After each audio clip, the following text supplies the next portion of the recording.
بچپن سے لے کر کے 20-21 سال تک کی عمر انتہائی اہم ہوتی ہے۔ اس کے بعد تو پھر ظاہر ہے بچے خود پختہ تر ہو جاتے ہیں، جس بھی جہت میں چلے جائیں۔ تو ان کی اب تربیت کا نصاب کیا ہے؟ تو پورا نصاب شریعت اسلامیہ نے دیا ہے کہ پیدا ہوں تو ان کے کان میں اذان کہیں، پھر تحنیک دیں، 7 دن کے بعد ان کے سر کے بال کٹوائیں، ان کا ختنہ کروائیں، عقیقہ کریں، اچھا نام رکھیں، پھر اس کے بعد ان کی غذا کا اچھا انتظام کیا جائے۔ جو ہی بچہ بڑا ہو تو اس حساب سے غذا کی تبدیلیاں، اور یہ ظاہر ہے جو غذائی ماہرین ہیں ان سے مشاورت کے ساتھ معاملہ آگے بڑھنا چاہیے، اور بچے کی صحت کا خیال، موسموں کی شدت سے ان کو بچانا، ان کو حیادار لباس پہنانا، تاکہ بچوں کی بچپن سے ہی تربیت اس طرح ہو جائے۔ بعض اوقات بچیوں کو اس طرح کا لباس پہنایا جاتا ہے اور خیال کی جاتا ہے کہ ابھی تو یہ بالغ نہیں ہوئی، چھوٹی عمر کی،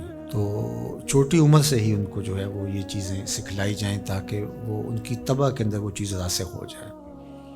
اگر 9-10 سال کی بچی بھی پردہ نہیں کرتی اور اس طرح کا لباس پہنتی ہے تو بعد میں اس کو اتنی جھجک نہیں ہوگی اور پھر اس کو پردے پہ لانا مشکل ہو جائے گا۔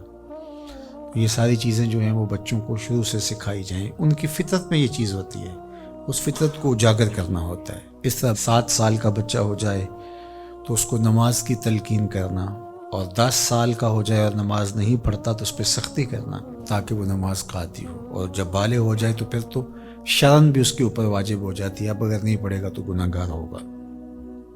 اس طرح عقائد اسلامیہ ہیں اس کے اندر راسخ کرنا تاکہ بچپن کے اندر ہی وہ چیزیں اس کے اندر اترنی شروع ہو جائیں۔ اس حوالے سے حضرت لقمان حکیم کا اپنے بیٹوں کے ساتھ جو مکالمہ ہے قرآن نے بیان فرمایا ہے۔ وَإِذْ قَالَ لقمان، جب حضرت لقمان علیہ السلام نے کہا لابنہ ہی، اپنے بیٹے سے، وَهُوَ يَعِظُهُ، وہ ان سے گفتگو کر رہے تھے، ان کو نصیحت کر رہے تھے، ان کو واعظ فرما رہے تھے، یا بنیہ، اے میرے بیٹے، لا تشرک باللہ، اللہ کے ساتھ کسی کو شریک نہ ٹھہرانا۔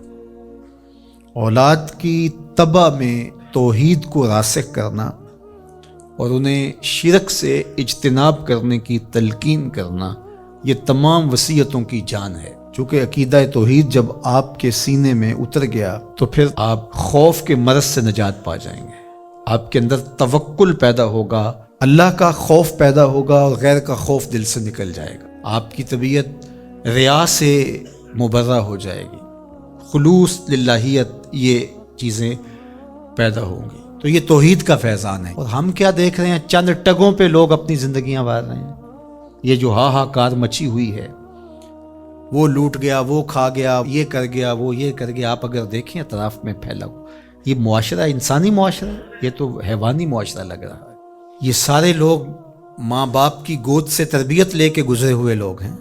اسی طرح سکول، کالج، دانشگاہیں، ادارے، یہ سارے اس آغوش سے گزر کے گئے۔ 16-17 سال بچہ استاد کی تربیت گاہ سے گزر کے گیا ہے، لیکن وہاں جا کر کے اس کا پیٹ ہی نہیں بھر رہا، رشوت کا بازار گرم کر لیا۔ ممبر و محراب نے تربیت نہیں کی تھی، اس نے یہاں بیٹھ کر کے لوگوں کو توحید کا فیضان بتانا تھا، یہ چیزیں ان کے اندر اتارنی تھی، جذب کرنی تھی، لیکن یہاں تو ہم نے موضوعات ہی اور چھیڑ لیے۔ نظری مسائل میں خطیب الجھ کے رہ گیا، اور نتیجہ کیا ہوا ہے کہ قوم کی تربیت کا فریضہ اس سے عہدہ برائی نہیں ہو سکا۔ اور آج ہمارے دفاتر کے اندر رشوت کا بازار گرم ہے، تھانے کچہریاں مچھلی منڈیاں بنی ہوئی ہیں، آیان سلطنت سے لے کر کے درجہ چہارم کے ملازم تک آپ دیکھ لیجئے گا، لوٹ مار کا بازار گرم ہے۔ یہ پورا معاشرہ وحشیوں کا معاشرہ ہے، گدوں کی طرح ایک دوسرے کو نوچ رہے ہیں۔ تو یہ جرم تو میرا ہے نا، میں باپ ہوں، میں نے تربیت نہیں کی۔ اگر میں نے تربیت کی ہوتی، میرا بیٹا جس منصب پہ بھی ہوتا، ملک سے بھی وفا کرتا، اسلام سے بھی وفا کرتا، انسانیت سے بھی وفا کرتا، لیکن اگر میرا بیٹا منصب پہ پہنچ کے وفا نہیں کر رہا تو میری تربیت میں نقص تھا۔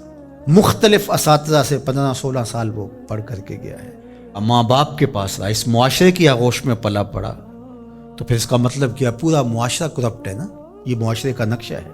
اگر ہم نے تربیت کی ہوئی ہوتی تو یہ نتیجہ کبھی نہ ہوتا۔ تربیت کا عمل مفقود ہو گیا ہے، دانشگاہوں سے لے کر کے ممبر و محراب تک، آغوش مادر سے لے کر کے معاشرے کی پھیلی ہوئی وسیع آغوش تک، سارا نظام ہے جس کا چہرہ، جس کے خد و خال اب ہمارے سامنے آ گئے ہیں، اور آنے والا دور کتنا بھیانک ہوگا ذرا تصور کیجئے۔ تو آج میں اور آپ جہاں کھڑے ہیں، اگر ہم نے اپنی نسلوں کو نہیں سنبھالا ہے اور ان کے اندر اسلامی عقائد اتارے نہیں ہیں، راسخ نہیں کیے ہیں، تو جس سمت ہم بڑھ گئے، آنے والا دور بھیانک ہوگا۔